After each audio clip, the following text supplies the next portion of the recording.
ઠીક કે અમને તો હવે ચશ્મા આવ્યા, પણ તમને તો અત્યારથી ચશ્મા આવી ગયા. ને એ ભણતા ભણતા આવ્યા હોત તો હજી એમ થાત કે મારી દીકરી ભણે છે ને ચશ્મા આવ્યા. આ તો રીલ્સ બનાવે અને કાઈ નહીં તો સ્કૂટી થી ચક્કર મારે, એમાં ચશ્મા આવી ગયા છે.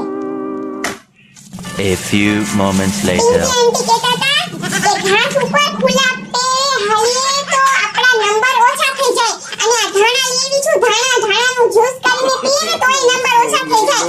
પિંકી આંટી તો ડોક્ટર છે.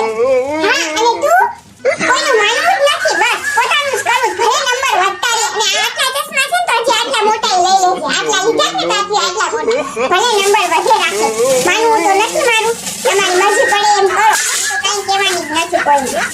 और अभी तो रुको, क्लाइमैक्स अभी बाकी. હા,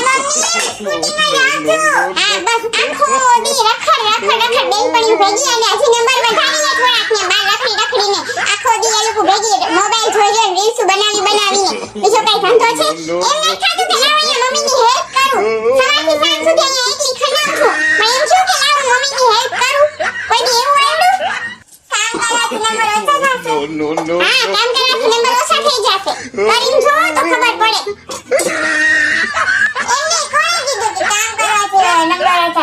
બસ જો આ શીખું છે મોબાઈલમાંથી કે માં આગળ આર્ગ્યુમેન્ટ કેમ કરવી.